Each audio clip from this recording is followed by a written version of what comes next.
So thank you for joining this evening.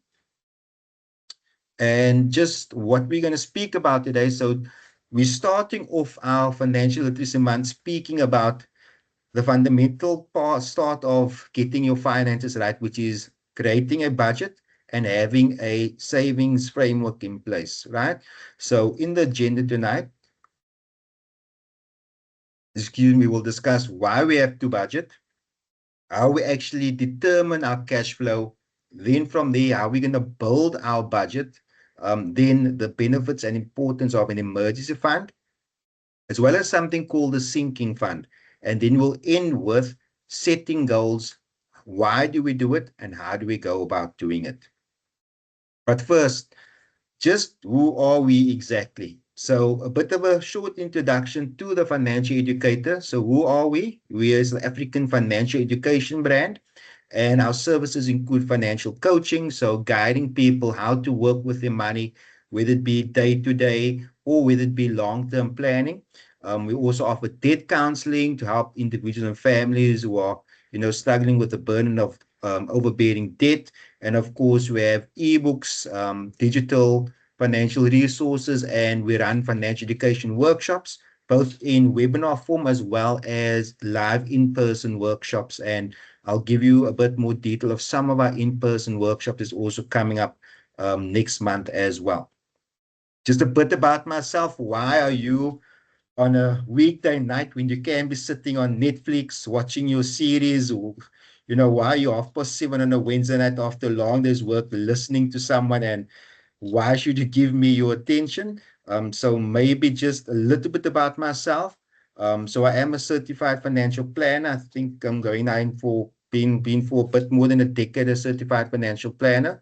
Over 25 years in the financial service industry after graduating with my BCom degree, almost by accident, but then got a passion for finances, and also because I had quite a varied experience in banking, insurance, investments, in financial planning, as well as debt management, I saw an opportunity to bring that knowledge that I gathered over the years to, let's call it, the layperson. Because the one thing I noticed is I took many things for granted in terms of what I knew, and I realized a lot of people out there work hard, but they haven't really been taught these elements when it comes to certain aspects of managing their finances. So hopefully that 25 plus years, I can share some of my, not just my knowledge, but also my experience of working with families, working with people of different financial backgrounds, those that have been very successful and those who struggled a bit, and learn from them as well. And hopefully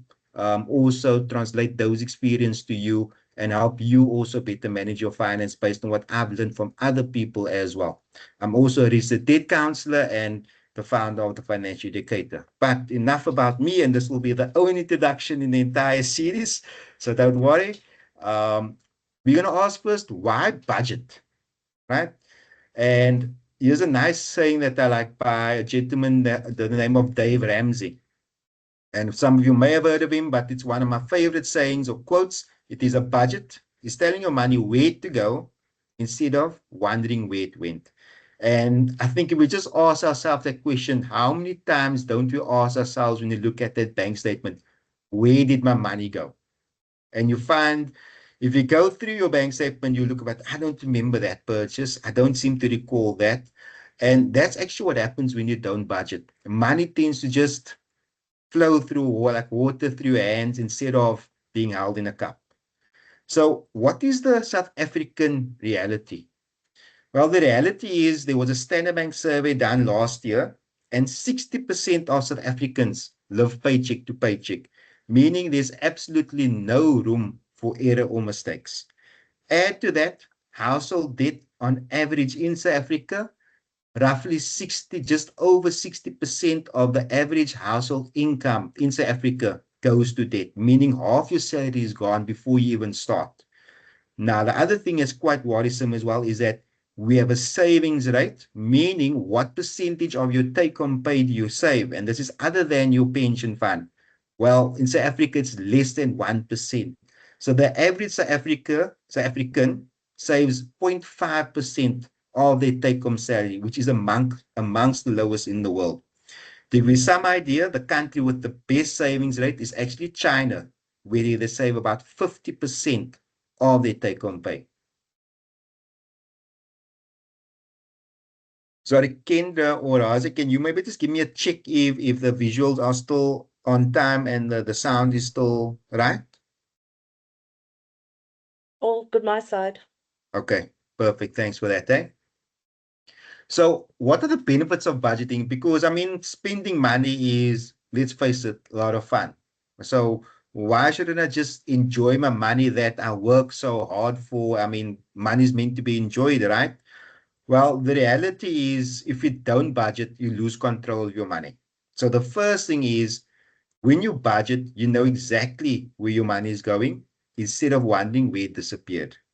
What it also does is it helps you to achieve your goals. Why? You can prioritize saving for what matters, whether it be a home, education, or even retirement, instead of maybe disappearing on something, takeaways, coffee, that snack that you don't even realize you had, right? Because that can add up.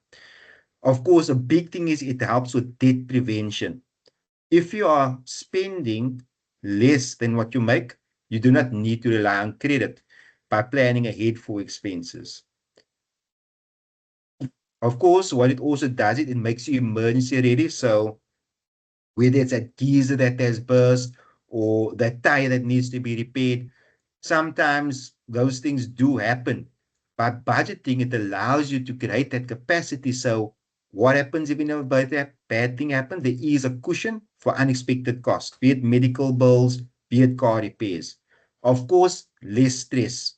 It has been shown that financial anxiety is one of the largest causes of stress, right? And what it does is a lot of that anxiety is caused by not knowing. I do not know where my money is going. I do not know what my expenses are. I don't know what is where. And when you do budget, you replace an anxiety with clarity and confidence because now you know what's happening and you know what to expect. And of course, if everybody needs to build wealth, and building wealth doesn't mean driving in limousines and smoking cigars. It means getting to a point where you've accumulated enough investments that you effectively can now have your money work for you rather than you working for your money. And if you ever want to get to that point where you get off that hamster wheel of working month to month, you have to build wealth. And how you do it is excess money that you plan in your budget that has been freed up, you invest that money and you grow it for the future.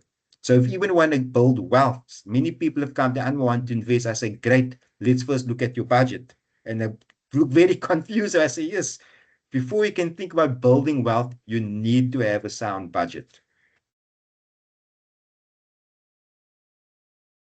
So what's the starting point of doing your budget?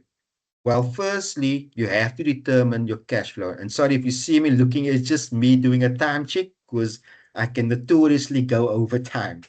So if we look at what's the starting point, the starting point is determine cash flow, meaning what does my current cash flow look like? So how do we do that? Well, we're going to do the scary exercise of first printing our last 3 months bank statements, right? And we're actually going to look at it. Now, maybe I can just stop here and see if I can get some kind of crowd response. Let's see if you guys can, and maybe just either a thumbs up if you can, or a thumbs down. But quick question, who here has looked at their bank statement in the last month? Meaning, not just look at your balance, but actually look at your bank statement and look at what was going in and what was coming out. Can we, let's see if the thumbs up or the thumbs down works here. Sorry.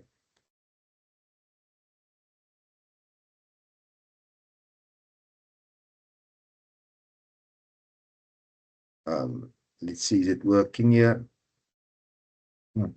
Oh, there, yes, it's working. Okay, cool. There we can see. Yeah, I'm just going to check if the chat, okay, so there it comes up in the chat. Great. So getting back, oops. Oh, did I just go into the, oh, into a bit further now I need to. Sorry about that. Okay, I think maybe let me stick to to the screens and not jump between screens. Okay, so what's the first step? You get your 3 months bank statement. Why 3 months bank statement? We're going to speak the next slide about fixed expenses and variable expenses. So not all expenses are the same every month. So a 3 month bank statement helps you average out those expenses that vary month to month. So it needs to be a 3 month bank statement. Then what we're going to do is step one, we're going to go through the actual bank statement and we're just going to list all those expenses, right? From, let's call it the ones at the same every month, we can obviously just list that straight. But the ones that are varying, let's call it food. Ooh, how does one get rid of bank charges and fees? And you're not going to like the answer, but by using the cheapest available account. So if you want that private banking or premier banking account, guess what? It gets charges more. But if you want to get a basic no-name brand account with no prestige, that's the ones that actually cost the cheapest, believe it or not. But moving on, so that is the type of discussion and look, because a lot of times somebody said, Anwar, I didn't realize my banking fee was 500 Rand. I mean, 500 Rand is a good couple of meals. It's a few coffees, etc. So yes, looking at something as simple as your bank fee is also important, right? So what you're going to do is you're going to look at those transactions and like Nafisa said, oh, I got a bit of a shock when I realized my banking fees was that much. What you're then going to do is you're going to categorize those transactions. So those transactions can essentially fit into four categories. First one being needs. Needs are those things that you need: a roof over your head, food in your belly, electricity, uh, certain insurances, etc. Then your wants. Obviously, wants are the things that makes life nice to live, whether it be takeout, whether it be, activities or hobbies over the weekend, gym, etc. Those are the things that make life a bit pleasant, right? Then it can be savings, putting away money for the future, or it can be debt, paying off debt that has been incurred in the past. What you then want to also do is when you're going through these transactions, you want to identify wasteful and unnecessary expenditure. So what is meant by wasteful? Where money went to something where you felt you never really got any value. It could be overspending on certain things. It could be spending on something that you maybe didn't have to, right? Unnecessary expenditure is also saying, you know what? I know I spent that money, but should I really? Good example, takeaways. Yes, everyone enjoys a bit of takeaways, but if you're buying takeaways every single day, is it maybe a bit unnecessary, especially if a meal's costing you 60, 70, 80, 100 Rand a day. Um, Coffee, as much as I love coffee, I think I had about 6 cups of coffee today, but none of them bought or made. I mean, if I had to buy 6 cups of coffee, that would have been close to 200 Rand plus. I would have spent just on coffee. Luckily, I take my coffee to work and it cost me 5 teaspoons, right? Something like that. Also, what you then want to do, once you've identified the wasteful and unnecessary expenditure, you're going to say, okay, which of these can I either reduce or possibly eliminate? Right? What you also want to do is you want to cut out what I call value misaligned spending, meaning you have certain values that you want to attain or certain goals. If you find that your money is not going to something that speaks to your values, for example, you want to be healthy and fit, but you're spending 2,000 Rand on takeaways, that would be misaligned value spending, right? You want to be financially secure, but you are overspending on credit cards instead of saving money for the future, that we misalign spending, not align with what you truly have, right? And then from there, any extra money that is freed up, you want to redirect either to savings and or debt. And that is either paying off what you've incurred before to free up more money or building money for the future. So we spoke about fixed expenses and variable expenses. So what are fixed expenses? Now remember, you get your categories, your needs, your wants, your savings, your debt. But those can either be fixed. So example, if you have rent, your rent will be fixed every single month. You're not going to say, oh, next month I'm going to budget to maybe spend 20% less on rent. That is fixed, right? But at the same time, you can have something like a subscription that is also fixed. So you could have a Netflix subscription, you could have an Amazon subscription, you could have a Showmax or a Disney subscription. They have to say, well, it's fixed, but do I really need all of them? Maybe I cancel two, keep two, or rotate it. As I tell many people, you can only watch one channel at a time. Do Disney Plus for 3 months, do Netflix for 3 months, Showmax is gone now, but you get the picture. So what's examples of those fixed expenses? Your rent or your bond repayment, your car installments, your insurance premiums, school fees, medical aid. Then variable expenses. This is where I find where a lot of people lose control. Because your fixed expenses, yes, your rent and your bond is what it is. Yes, you maybe have a few subscriptions that may be unnecessary that you can cut, but you know what you're paying every month. I ask many people, do you know how much you're spending on groceries? And most people cannot accurately give the amount. Many are out, I would say, often by 1,000 to as many as 3 to 4,000 rand when they start adding everything up. Electricity, that's going to vary depending on usage. Fuel costs, that's good, especially now with the increases in fuel. An extra trip to the shop can change our expenditure on fuel. Extra shop, oh, I forgot a bread or a milk, let me drive quickly to the shop 2 or 3 times a week. All of a sudden, that can add up with the current price of fuel, the increases that are coming. Things like entertainment or eating out, we tend to underestimate how much you spend on that. And then clothing as well. We don't always spend the same amount on clothing.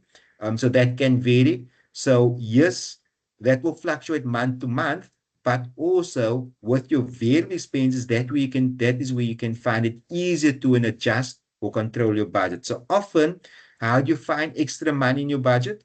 Those little fixed expenses that you can maybe cut out, but you'll find it's very difficult to cut out your fixed expenses. Where you really find space with your variable expenses, there you have a lot more room to play. For example, buying food at work every day versus doing meal prep and packing in lunch, that can have a dramatic impact on your expenses. And what you want to do is your fixed expenses, yes, that keeps your budget steady and predictable, but your variable expenses, that gives you room to adjust. Meaning, yes, to save a bit, but your variable expenses also where you tend to overspend. So it is both an opportunity to cut down, but also a danger where you can easily overspend if you're not keeping track of it.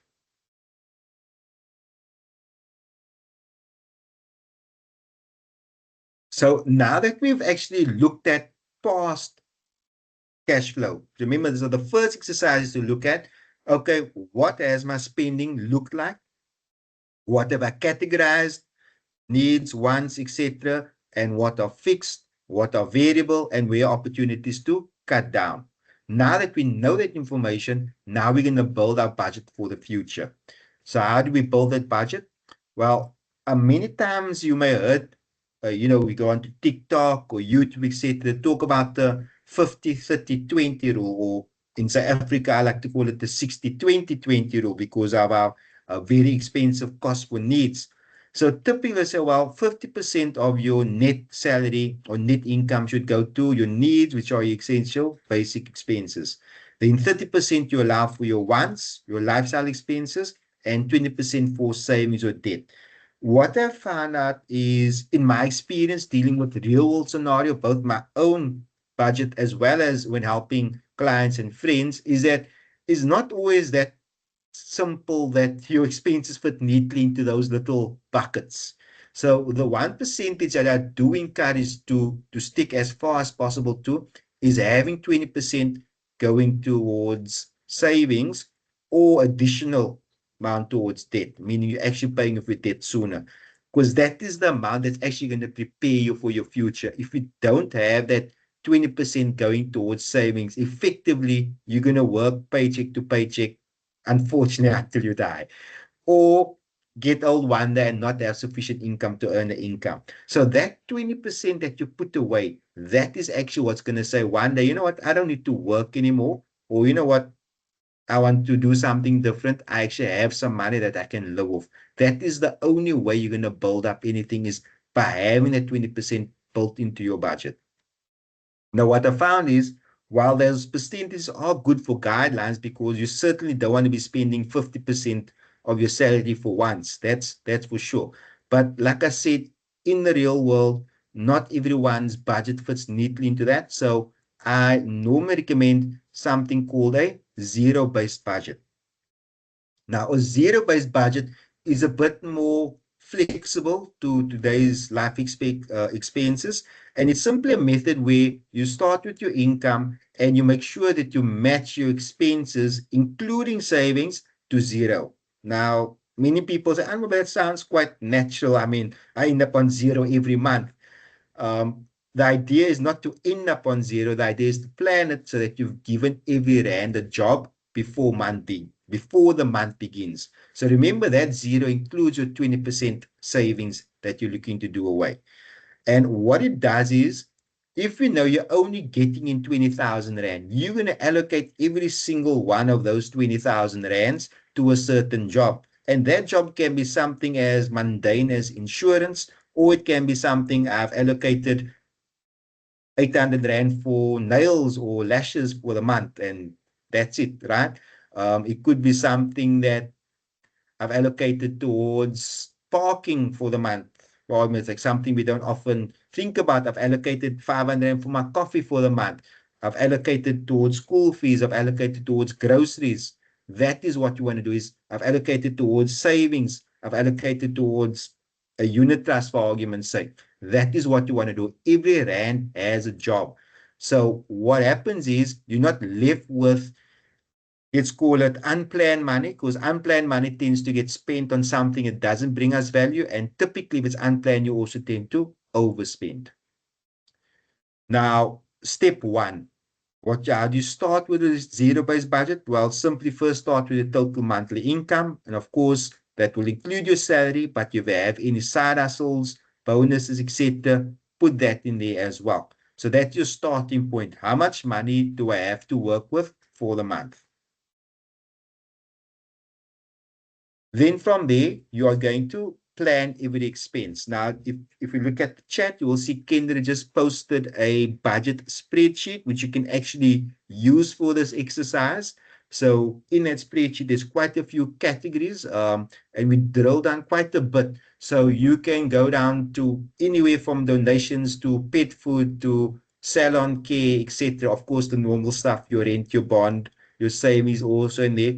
But use that when planning your zero-based budget. So you will see that Kendra has attached it into the chat. Download it. It's also available on our website. I'll also share a QR code that you can use to get that budget sheet, either in Excel format or PDF.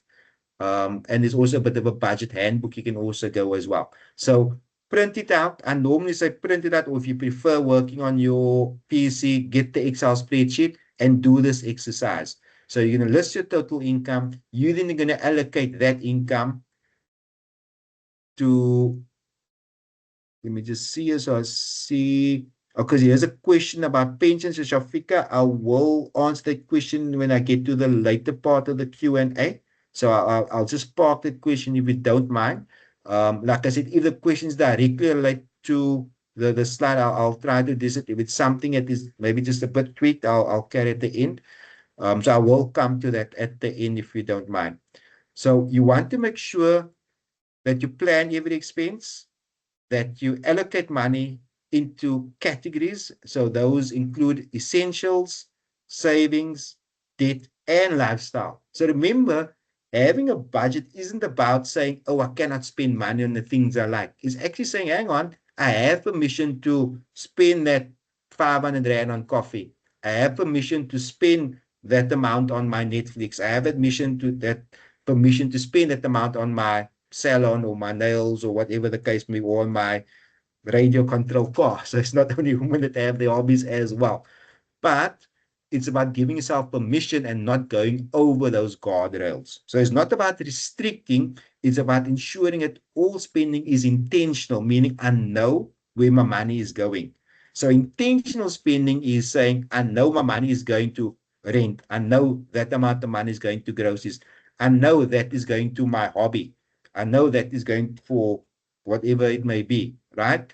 It's not about saying I can't spend, it's about knowing where the money is going to, and it's going according to a plan. Now, what you then do is, as you start plotting those various expenses, you're then going to adjust those expenses until it equals zero.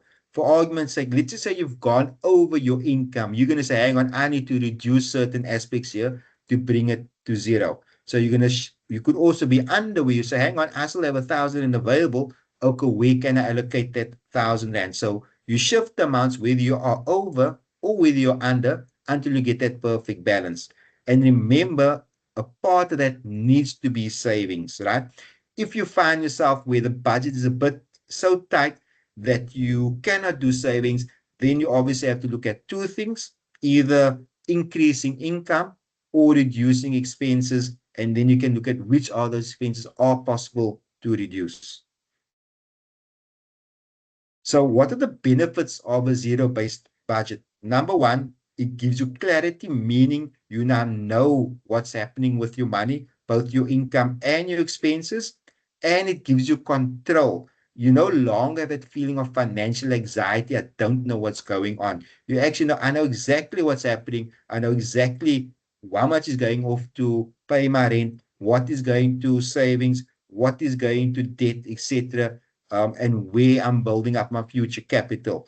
Also, it cuts unnecessary spending. Why? Because you say, hang on, there's no gap for that unnecessary thing that I don't really need, because it hasn't been planned. Now, that doesn't mean that we cannot have things, but you want to then plan for it rather than just spend it without knowing, right? Also, what it does then do, it allows us to prioritize savings. And like I said, the importance of savings is that is your money that builds a future. Without having a savings, you're essentially going to be working paycheck to paycheck for the rest of your life, right? Even if you want to retire, you have to put away a portion of money towards savings. If you want to go on holiday, you ideally want to do savings. Now, some people say, "And can't I just swipe the credit card?" The problem becomes is that any type of debt repayment becomes an additional strain on your budget. And remember, when you're paying off debt, what you're effectively doing is not just repaying the debt, but you're also repaying the interest that comes along with that. So you end up not just, you effectively end up losing money. If you save, what happens? You earn. If you have debt, what happens? You pay. So if I save up 5,000 a month, I end up with an amount, I'm still getting perhaps interest and growth on that. But if I borrow 100,000 a month, I'm paying back 200,000, even though I'm paying back the same 5,000. So what you want to do is you want to prioritize paying off debt, because debt is a strain not only on your income, but also on your wealth. So having debt is what I call negative wealth building, because with wealth, you want to be earning growth. With debt, you're actually paying away interest. And you want to prioritize savings, because that is actually building up wealth, building up a future. Now, because you have that element to it, and you can have your money aligned with your goals, what you going to say, hang on, I'm going to redirect 1,000 and from eating out to debt so I can save thousands in long-term interest. So now you start thinking, how am I going to be strategic with where I spend my money rather than just spending my money? So how do you get started? Very simply, like I said, take the budget spreadsheet. The link is in the chat, whether it be the spreadsheet or the PDF document, and write down your income and expenses. I found putting something pen to paper or putting it on your screen in front of you is very powerful. Many times it's a shock for a lot of people, but it's very powerful actually just seeing it there and then realizing, okay, this is where I need to make adjustments. This is where I need to make improvements, etc. Of course, like I said, always start with your essentials. Prioritize those needs, your rent, your groceries first, right? I'll rather not comment, but I've seen some other things prioritize ahead of rent and groceries. But I think the guilty parties will know who they are. And I've been guilty of it. Sometimes we like to do some of our treats before we do some of our necessities. So, you know what? If we do that, just make sure that you at least can accommodate the needs as well. Also, what you want to do is, like I said, use apps, use spreadsheets. There's an app called Vault 22. If you are technically minded, you can use it. Use a spreadsheet, use a printable PDF, or if you really want to be old school, use an envelope. Some of you may remember granny or auntie use something called the envelope method, where the grocery money goes into one envelope, the electricity money goes into another envelope, the clothes money goes, and as you use money, you take it from the various envelopes until when the envelope is empty. Exactly the same concept for zero-based budgeting. Now, what's important is, once you set that plan, you want to stick to the plan and you want to be consistent. Because just sticking to it 1 month, 2 months, and then losing track, it's pretty much like saying, okay, I want to get fit, I want to get healthy, I want to lose a bit of weight. I'm going to eat clean for a week. I'm not going to eat takeout. And then after 2, 3 weeks, you start snacking on chips and top chocolates at the evening again, right? Yes, you are allowed those little things, but you want to consistently be sticking to your diet. And yes, those things may be happening now and then, but you don't want to go from, oh, I'm super strict for 2, 3 weeks, and all of a sudden, a month later, I'm eating chocolates and chips every night. So the same thing is, you want to make your budgeting plan realistic so you can stick to it consistently. You are going to allow for your treats, you are going to allow for your lifestyle enjoyments, but you're going to set guardrails. And then, of course, doesn't have to be cast in stone, because as you go on, you're going to start to also review and adjust. Maybe a new child started school. Maybe certain expenses have changed. Maybe you moved or you bought a different vehicle. So adjust it as well. But make sure that it is planned and you can stick to it. Eventually, you'll find that you naturally stick to the budget after finding, let's call it, your groove. Now, here's some common mistakes that you want to avoid. Number one, ignoring small expenses, coffee runs, parking, snacks. Those can add up very quickly. The other thing as well, don't overcomplicate it. This is not meant to make your life hard. It's meant that you can have a plan with your money. You do not have to have, you can say, okay, one category, that's coffee and takeaways. You don't have to say, well, that is for that shop and that is for that shop. You can make one category clothes, one category going out, and then just kind of put into there. Don't make it too complicated, right? But at the same time, you don't want to make it too broad where you don't know what's going where. Of course, not adjusting. There's life changes, inflation. Fuel is going up now. Have we budgeted for the increase in fuel? Once fuel go up, what's going to happen? Electricity is going to go up. Inflation is going up. Have we created that capacity? Right? Have we created capacity for emergencies? And sometimes when things happen, we need to update it. Right? So remember, when there's those life changes, we also want to update it. Why? So we can keep it realistic and actually use it as a real guide. Now, if just in closing, well, not in closing of the whole session, that is our session on budgeting. We're now going to move on to saving, but bear in mind the two are not mutually exclusive. Your budget is your starting point to give you money your plan. The next step is, along with your budget, you want to start a basic saving plan, and we're going to talk about the two primary types of saving strategies you should have.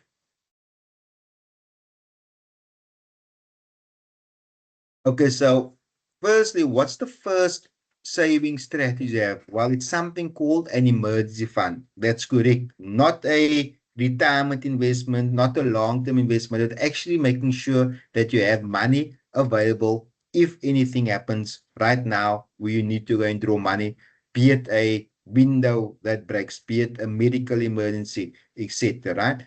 So, what is an emergency fund and why do you need it?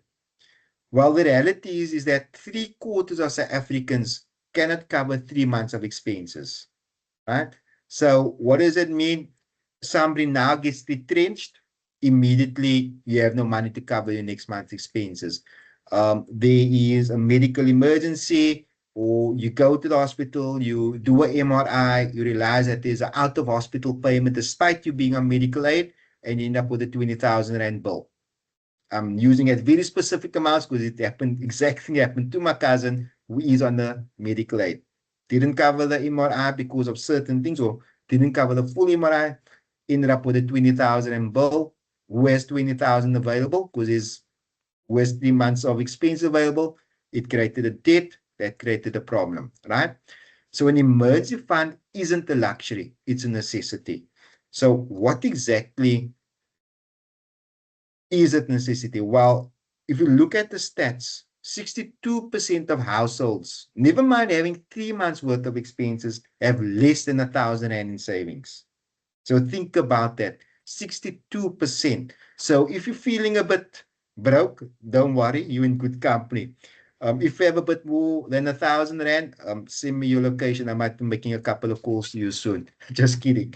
But what you want to do is just imagine that and think about a tire. And I can give you an example.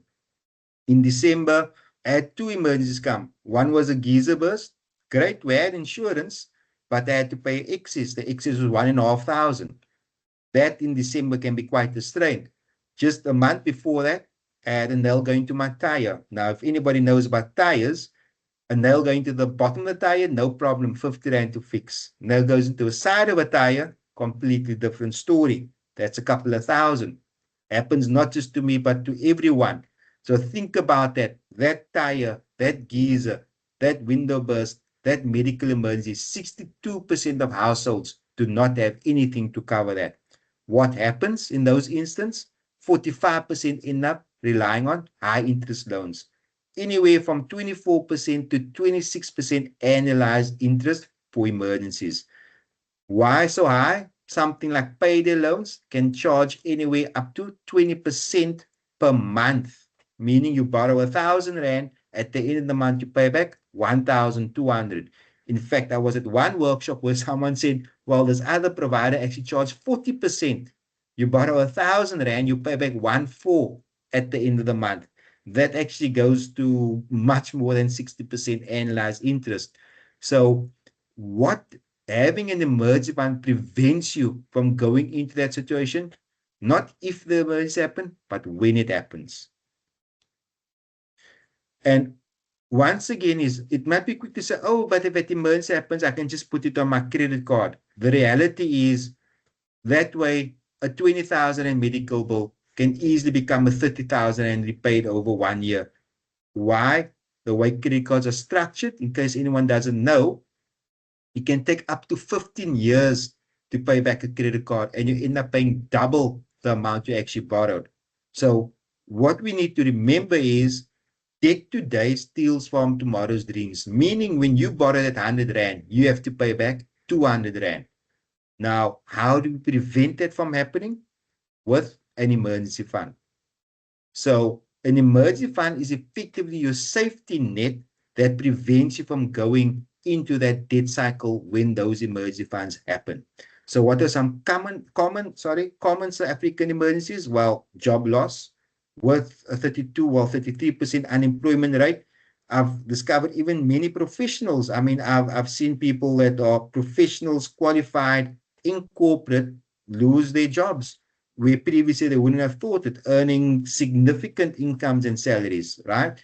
Household repairs, a little thing, a roof tile, a geyser burst, a door that's leaking, that can easily cost a few thousand, 10,000, 50,000. A funeral cost in South Africa, that's easily going to be anywhere from 10,000 Rand to 100,000 Rand, depending on the type of funeral you're having, right? And of course, funerals don't arrive announced, so that would happen to be an emergency. Now, what's important is finances isn't just about numbers on the page. It is something very emotional. It is something that can cause anxiety. It's something you can give a psychological toll. And what they found is 64% of South Africans lose sleep over finances. And I'm sure all of us, myself included, have been through a situation or situations or period in our lives where our finances was basically keeping us up at night. What they found that when someone had an emergency fund compared to someone that didn't have an emergency fund, roughly 2.5 times of the respondents had better mental health simply by having an emergency fund. Why? If that thing breaks, if that thing happens, it's not a stress, it's a inconvenience.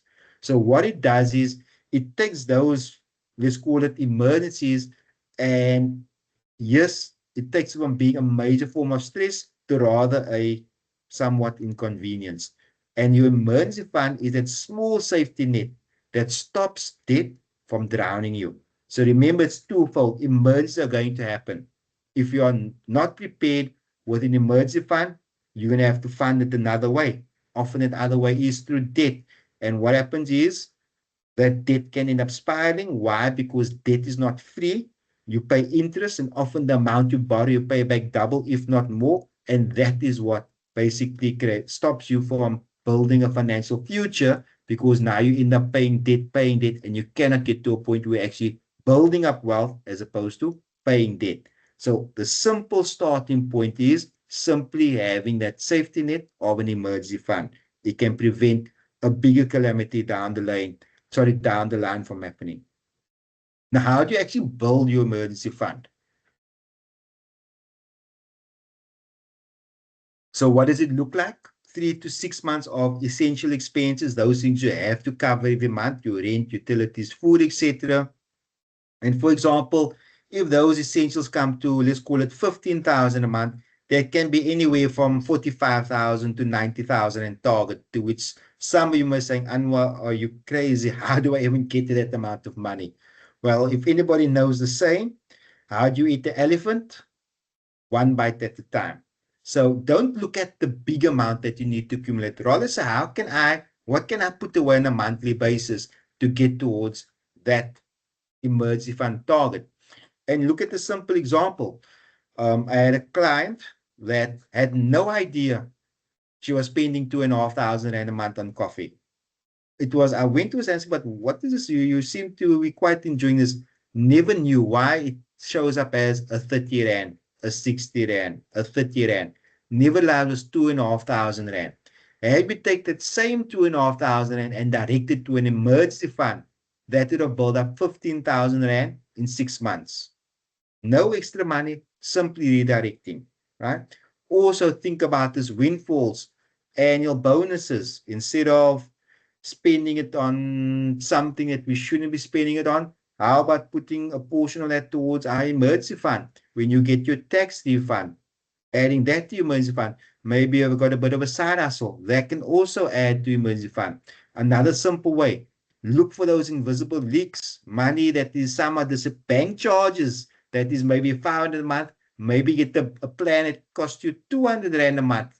Might not have the fancy credit card or something like that, but maybe you save a bit of money. Well, let's say you save 300 Rand on unused subscriptions. You had Netflix, Amazon, you cancel a few of them, 300 Rand, redirected towards that emergency fund. So yes, it may look like a large task to achieve, especially if we don't have an emergency fund, but by automating money that you found, let's call it spare money, or redirecting expenses, having those bonuses, even working your way through your house, find that item over December. I went through a bit of a clean where I looked at anything and I asked myself one simple question: have I used this item in the last 2 years? And if the answer was no, I sold it and I put it towards my savings. And I've actually, another friend of mine did the same exercise. Have I used this thing in the last 2 years? Didn't? Great. I don't need it. Sell it. Money in the bank. So where do you actually put this money, right? So we know we want to first find it through those ways, but then now where do you put it? Very importantly, it needs to be a low risk account, and it needs to be liquid, meaning you can go to the ATM and withdraw this money. Whether it is withdraw it directly, whether it be transferring it to an account, you can withdraw. This shouldn't be something we have to fill in forms, have to wait for online payments to clear, etc. This should be money that's immediately available to you. So typically, where would I recommend to save your emergency fund, well, in what we'd call a high yield savings account, typically a call deposit. And this would be different to your bank account that you transact on, your current account, also different to your typical savings account where you transact on. This would be more something along the lines what you call a call deposit. So on this call deposit, you obviously earn a bit of interest. And for those that are concerned, yes, there are options also to have into the ones that don't pay interest. So let's call it Sharia compliant type of funds. Doesn't need to be interest if you that is a concern. But what you're gonna earn a bit of interest, maybe a 4%, a 5%, maybe even an 8%, right? It's not gonna make you wealthy, but it is at least going to give you some sort of return instead of money just sitting there and not getting any type of growth, right? So what's another example? Something called the money market fund, right?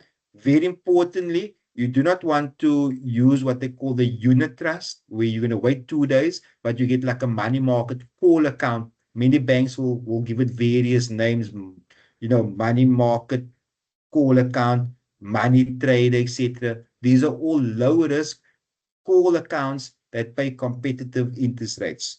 What you want to avoid is illiquid investments. In other words, you're not going to put it on a 1 year fixed deposit or any type of time frame fixed deposit. Not even what they call a notice deposit. So maybe I should just describe this. So about a week back, we had this question, Anwar, what is the difference between a call deposit, a notice deposit, and a fixed deposit? Well, a call deposit literally means the money is available on call. I can get the money now. And typically a call deposit will, like a money market call account, will pay a competitive interest rate. But because the money is available at any time, it will normally have a minimum balance at which it pays that interest rate. So for argument's sake, under 10,000 and it pays next to nothing interest. From 10,000 to 20,000, it may pay 2% interest, and above 20,000, it maybe pays 5 or 6% interest. That is how a money market call account will work.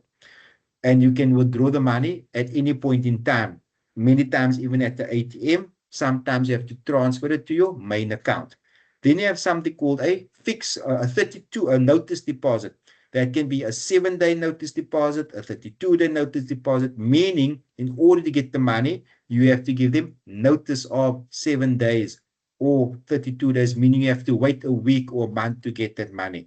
And then lastly, a fixed deposit is a predetermined term. That can be a 6-month fixed deposit, a 1-year fixed deposit, a 5-year fixed deposit. Now, you can get money out of a fixed deposit or a notice deposit before the time, but you have to go into a bank most often, or you have to do a special request, and you will end up paying penalty interest to actually get that money out, right? So you want to be using what is known as a call deposit for your emergency fund, not something that is fixed and inaccessible. Now, another question that come up is, but what if I have debt? Do I pay off debt first or do I save first? Well, if you do have debt, I do encourage what I call the 70-30 rule, meaning 70% of that extra cash you had available is going to debt repayment. Why? Remember, debt costs you money, and the quicker you can pay off the debt, the more you can save on interest. But why not 100%? Because you also want to get into the habit of saving and putting away money. So in that instance, put away 30% towards your emergency fund and then the rest towards your debt. Now, that was an emergency fund. In other words, that is in case something happens. The other type of savings you also want to have is something called a sinking fund. So what is a sinking fund? This is specifically a savings pot for a known future expense. So there's not going to be emergency unplanned expense, but something like, okay, I know in December I want to have a sinking fund for my December entertainment. Maybe I want to go on a little holiday in the school holidays. That will be a sinking fund. It could be something, for example, my annual car license renewal that you have to save for. It could be school uniforms at the beginning of the year. So these are amounts. It can be uniforms, it can be a holiday, it can be, like I said, car license. But you're going to plan for it and put away for it month by month instead of being caught by the surprise and shock when that expense do come around. So remember, these are planned expenses, whereas emergency fund were unplanned expenses. So how it works, you choose an expense that's know that is coming. So I know that TV that I want to buy at the Black Friday is going to be 7,000 Rand. So I'm going to save towards that TV for 10 months. I'm going to put away 700 Rand. I know school uniforms are coming up in December. I'm going to save for that. There's a holiday I want to go to in 18 months time. I'm going to put away towards that, right? And then you save it amount consistently, take the amount of months towards that expense, and then say per month I need to do that. We'll take the total and divide it by the amount of months, and that then says how much you need to put toward that sinking fund. So in this example, a holiday costing 12,000 a month in conveniently 12 months, you put away 1,000 Rand. Instead of coming up and say, I'm going to swipe the credit card and pay 12,000. Why? Because then the dollar is going to cost 24,000. So you want to save towards these things, not swipe the card when they come up. So, of course, what's the benefit of sinking funds? It prevents that last-minute financial stress because we know it's coming. We know the time is coming when school uniforms have to be bought. We know the time is coming where we're going to have to do our license renewals, etc. What it also does, it keeps your budget stable. So you don't have these big expenses spiking otherwise planned budget. The big thing is it avoids reliance on credit and loans. Because often when these things come, what happens is, oh, I didn't save up for it. Let me swipe a credit card. Oh, there's a loan that I can apply for on my phone, or I got the SMS. And just as the expense came out. And once in, like I said, why want to avoid it? Because every Rand we borrow, we have to pay back 2 Rand. Of course, what it does bring a peace of mind for planned spending. So now, instead of putting a new laptop on credit, you can buy it with this wonderful thing called cash. So how you get started? Identify these various expenses, open up what are called savings pockets, and you can do it with many banks these days where you can have savings pockets attached to your various savings bank accounts. You can automate monthly transfers where possible. So in other words, you don't want at the end of every month be EFTing so much that you want to be able to automate it by something called a stop order. You will often see the facility is on there where you can automate payments to various accounts. And of course, to view and adjust as those goals change. And for example, your car service, good example. December holiday is good example. Right.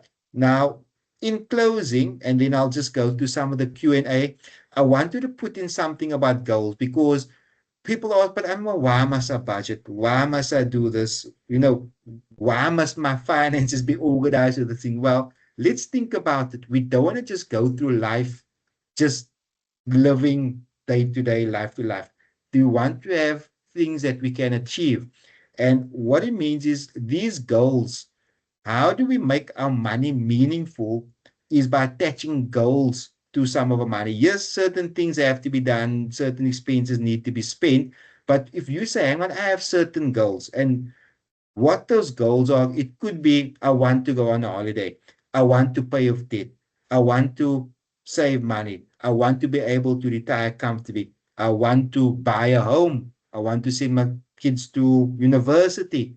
Those are goals, right? And once you have those goals, and you can plan for that in your budget, it makes your budget more functional.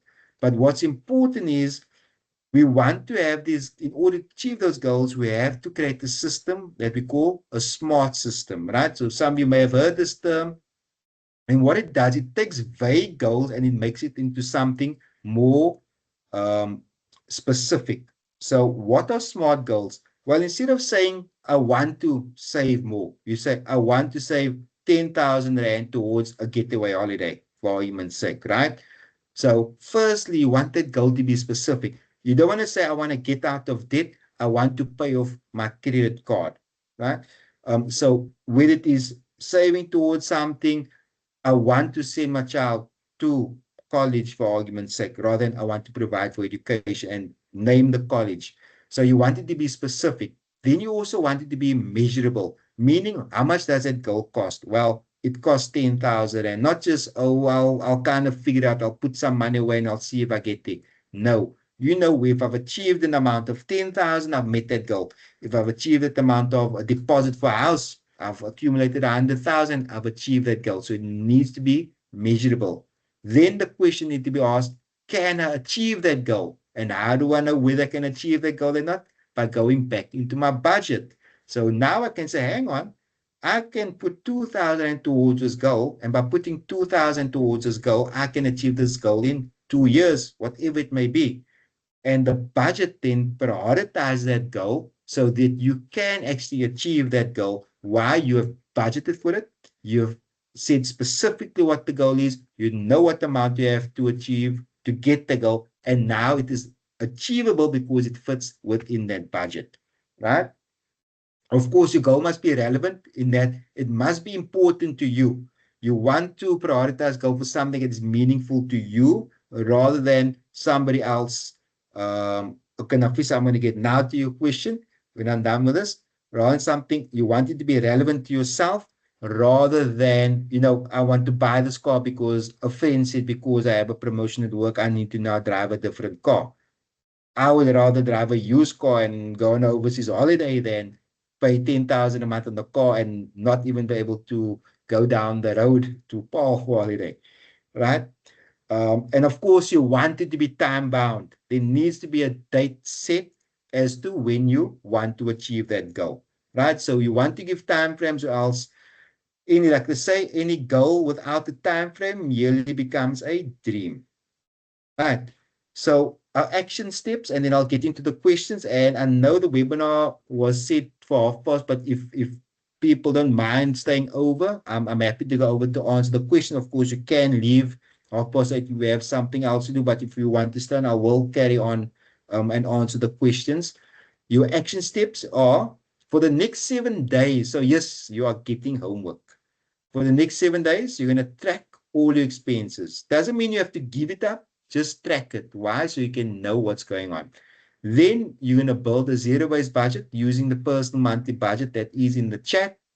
You are going to open a high-yield savings account. Even if you're going to put 100 Rand in there, you're going to put some money there. And then I want you to write down one SMART goal.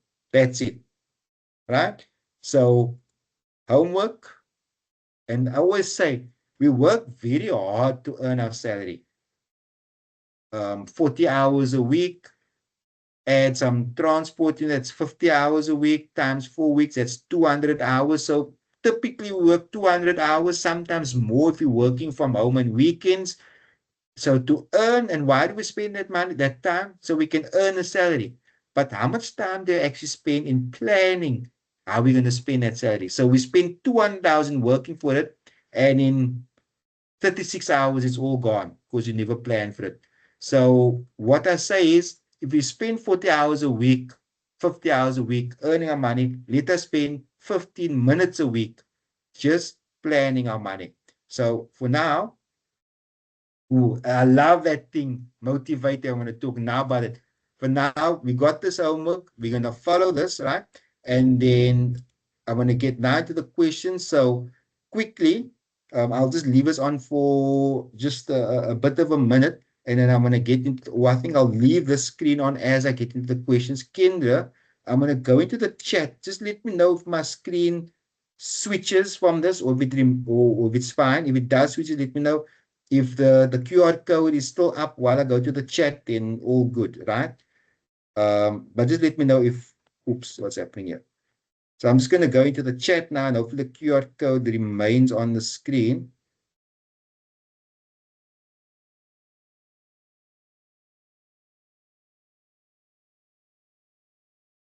So let me just see here.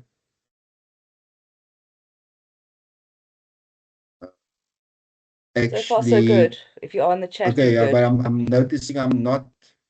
Okay, I'll stop because I'm still getting the chat while still sharing.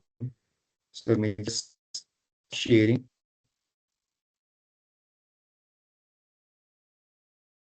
Okay, so yeah, I can go to the chat. Okay, so how does one get rid of bank charges and fees? Unfortunately, you can't get rid of it, but by having a simple account, Usually the non-prestigious one is how you can save money. And then there. Okay, so here's a question. Okay, I'll seeing it is asked, I'll bring it. Is it worthwhile to increase pension contribution through employer or rather additional retirement annuity privately? I'm approximately 15 years from retirement.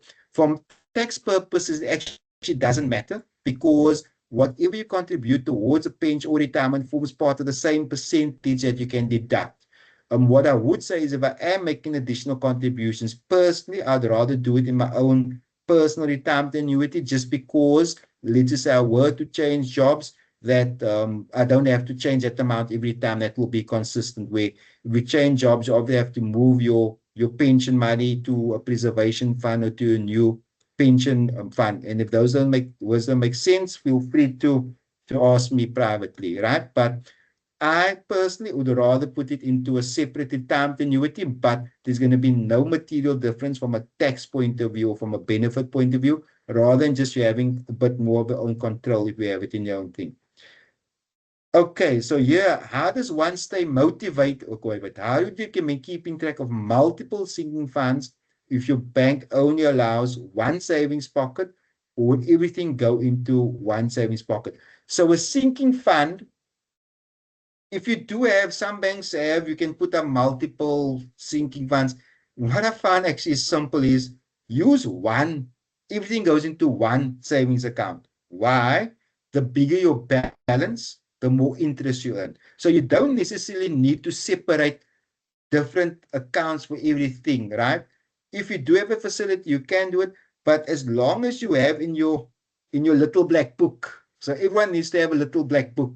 As long as you say, okay, my balance is 50,000 Rand in my sinking fund, of it 50,000 Rand, 10,000 Rand is for the holiday, the other amount, 20,000 is going currently towards my house deposit, the other 5,000 Rand is, you get the picture. So as long as you got your little black book as to how you actually allocate it, you don't need to necessarily have multiple savings account. In fact, in some instances, it might be better to have one call account because you'll actually benefit from a higher rate, right? Okay, so here, how does one stay motivated on track with savings towards a goal? Perhaps an unforeseen event, emergency popular, so a target gets shifted out, for example. Okay, so firstly is you do not want to rely on motivation. So motivation is not what's going to get you it, because guess what? Everyone wakes up one day not feeling motivated, feeling despondent, etc. What you want is not necessarily motivation. What you want is a system.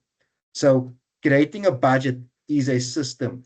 Having funds automated towards a goal is a system. So remember, you don't have to be motivated to put away that 1,000 Rand if it's happening automatically, right? Now, what happens when the unforeseen emergency pop up?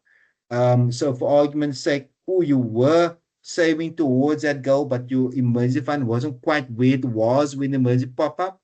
Guess what? You readjust, right? So life isn't set in stone. Sometimes even when you do have your budget going, you do have contribute toward your emergency fund, you do have your sinking fund, but you haven't quite reached that goal yet, and now something comes out, you simply readjust, realign, and then carry on. But the important thing is to use a system, meaning a budget plan, an automated plan towards that. That is going to work better than trying to be motivated. And when there are shocks to the system that kind of shakes it, you simply readjust it and you put the new system in place. So you want to be working with a system rather than on motivation, right? Oh, yes. So, yes. So ChatGPT, yes, someone said that ChatGPT activated the Vault 22 can be linked to my bank accounts and my bank statements. So, yes, it is. In fact, I do have Vault 22 and I do the banking app. And in fact, we do also offer the service of helping you set up your Vault 22 and helping you showing, because on there you can track what they call your financial fitness. There's various other tools. So it is, in all honesty, it can be a bit complicated, right? For some, because especially if multiple bank accounts, etc. But if you are tech savvy, it does work quite nicely. And then, yeah, So my bank statement, so I can see in color. Yes, that's exactly what it does. It does do a colored code. And if that works for you, as opposed to spreadsheets, then fantastic, right? Like I said, some people are spreadsheet people. Some people are app people. Other people are paper people. Believe it or not, as techno that I love working on the printed piece of paper and writing it down on ink. So yes, there are various tools you can use. And yeah. So any other questions from anyone here? I think I'm not sure if you want to ask verbally. Is there anybody that want to verbally ask a question? You can also put your hand up, then I can actually give you the mic. But yes, just to let you know, so this is the first of our workshops. Our next workshop will be, we're speaking about debt management, understanding how debt works, the what's good debt and bad, etc. Then following, we're going to have our investment master classes. So those that want to learn more about investments, they're going to be part 1 and part 2. And then our last one, we'll be talking about wills and estate planning. So if any more of those topics do interest you, or if you know someone that would be interested, feel free to share the invite with them. Just note that you have to register for those workshops, each individual one separate if you want to attend it. But yes, please, you've now seen what we're doing, and if you feel this is something you can benefit someone, feel free to share the invite. And yeah, I see Shafika is typing something, so I'll just wait to see. Oh, that's it. Shafika said, thank you for the informative session. It's a pleasure, Shafika. And yes, we've gone a little bit over, but yes, so please, by all means, if you can make it, I would recommend that you attend all the sessions, because even the investment one, we go through, even if you're not in debt, maybe you learn something new. And I would very recommend you attend the very last one, the wills and estate planning, because I find that's an often neglected financial planning, what's the word, area, if I can. Right. And you can just post it where you can get all the registrations. And yes, thank you and enjoy your evening. You can now go tune back into YouTube, your Netflix, whatever it is. And yeah, hopefully I will see everyone next week again. Thank you. And thank you for your time, and thank you for attending.